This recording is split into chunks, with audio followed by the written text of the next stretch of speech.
আল্লাহ ছাড়া অন্যকে সিজদা করা এটি মুসলমানদের মধ্যে আছে কিনা?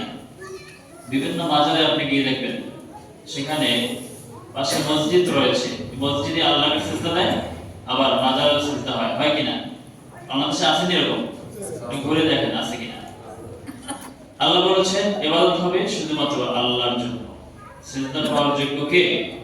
আল্লাহ। অন্য কোনো ব্যক্তি পাবে সিজদা? আল্লাহ বলেছেন ওয়াকাদা রাব্বুকা আল্লা তা'বুদু ইল্লা ইয়্যা, তোমার রবের পক্ষ থেকে চূড়ান্ত সিদ্ধান্ত যে ইবাদত হবে কার? সবাই বলেন কার? আল্লাহ। সিজদা পাওয়ার যোগ্য কে? আল্লাহ। ওই আল্লাহকে সিজদা দিতে হবে। আল্লাহ ব্যতীত অন্যের কাছে সন্তান চাওয়া এটি একটি শিরক। কোন সাহায্য চাওয়া, কোন কিছু গিয়ে মানত করা যে আমার এই মুসিবত, আমি অসুস্থ, আল্লাহ আমাকে সুস্থ করছে না অনেক বছর, এখন এই মাজারে গিয়ে আমি সাহায্য চাই, এই বিশ্বাসের নিকট সাহায্য চাই, সাহায্য করতে পারবে? চাই কিনা অনেকে? এটি প্রকাশ্য শিরক, ওই ব্যক্তি মুশরিক হয়ে যাবে, কোনো আমল আল্লাহ কবুল করবেন না। কারণ আমরা নামাজের মধ্যে বলি কি, সাহায্য কার নিকট চাই? ইয়াকা না'বুদু ওয়া ইয়াকা নাস্তাঈন। আমরা শুধুমাত্র, আপনি নিজেই বলছেন নামাজে যে আল্লাহ আমরা শুধুমাত্র তোমারই ইবাদত করি এবং তোমারই নিকট সাহায্য চাই। আমরা নিজেরা বলছি প্রত্যেকে, আবার গিয়ে সাহায্য আরেকজনের নিকট যাচ্ছি। তাহলে সাহায্য করার মালিক কে? আল্লাহ। সাহায্য চাইবো কার নিকটে? আল্লাহ। এজন্য সন্তান দেওয়ার মালিক কে? আল্লাহ। এই বিষয়ে অনেকেই আমরা শিরক করি। অনেকের সন্তান হয় না, দেখা যায় সে অনেক বছর আল্লাহর কাছে বলেছে কিন্তু এখন সন্তান হচ্ছে না, তখন সে মাজারে গিয়ে মরা পীরের নিকট সাহায্য চাচ্ছে। চায় কিনা? চায় না? আল্লাহ বলেছেন ইয়াহাবু লিমান ইয়াশাউ ইনাসা ওয়া ইয়াহাবু লিমান ইয়াশাউ যুকুর।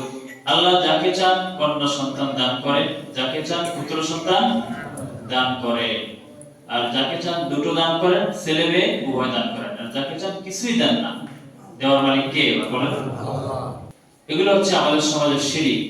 এই অপরাধগুলো সবচেয়ে ভয়াবহ। এগুলো থাকলে আপনার কোনো কথা, কোনো আমল আল্লাহ কবুল করবেন না।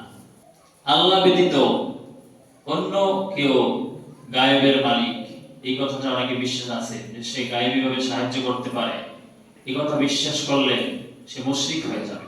এজন্য গায়েবের মালিক কে? আল্লাহ। সব কিছুর ধনভাণ্ডার কার কাছে? আল্লাহ।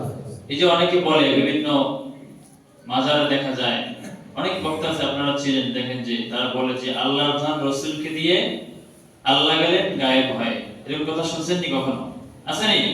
রাসূলের ধন খাজা পাইয়া শুয়ে আছে আজমেরে, কেউ ফিরে না খালি হাতে, খাজা তোমার দরবারে, আছে কিনা? এই কথাটা প্রকাশ্য শিরক, আল্লাহর কোরআন বিরোধী কথা, অথচ এগুলো মানুষ শুনছে, কেউ প্রতিবাদ করছে না। সূরা আনামের 50 নম্বর আয়াতে আল্লাহ বলেন কুল্লা আকুলু লাকুম ইনদি খাযাইনুল্লাহ, রাসূল তুমি বলো যে আমি বলছি না লা আকুলু লাকুম ইনদি খাযাইনুল্লাহ, আমার নিকট আল্লাহর ধনভাণ্ডার আছে, অথচ তারা মানুষকে মুশরিক বানাচ্ছে। কোরআনে আয়াত সূরা আনামের কত নম্বর আয়াত? 50। রাসূল বলছেন যে আমি বলি না যে আমার নিকট আল্লাহর ধনভাণ্ডার রয়েছে, অথচ তারা বলছে কি আল্লাহর ধন রাসূলকে দিয়ে আল্লাহ গেলেন গায়েব হয়ে, আল্লাহ নাকি গায়েব হয়ে গেছে। নাউযুবিল্লাহ পড়েন। এবারে আল্লাহর ক্ষমতা নাই, আছে রাসূলের নিকট। এবার রাসূলের যে ক্ষমতা ছিল, রাসূলের ধন পাইছে কে? খাজা। সে আবার শুয়ে আছে কোথায়? আজমেরে। তার দরবারে চাইলে কিছু আপনি সে ফিরিয়ে দিবেন, সবকিছু পাইবেন। আল্লাহ বলেছেন কুল্লা আকুলু লাকুম ইনদি খাযাইনুল্লাহ, আমি বলি না রাসূল তুমি জানিয়ে দাও, আমি এই কথা বলছি না যে আমার নিকট আল্লাহর ধনভাণ্ডার আছে। তার মানে সব কার নিকটে আছে? দেওয়ার মালিক কে? সবকিছু কার নিকটে চাইবো? এই কথাই আমরা বলি। যে ব্যক্তি মরা পীরকে গিয়ে সিজদা করে, সেও আবার নামাজ পড়ে, পড়ে কিনা? পড়ে না?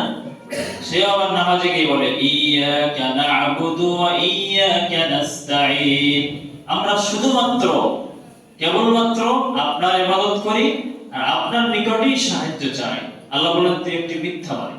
এজন্য আমরা চাইবো কার নিকটে? বিপদে আপদে সর্ব অবস্থায় আমরা আল্লাহর নিকট চাইবো। রাজি আছি? আল্লাহ আমাদেরকে বোঝার তৌফিক দান করুন।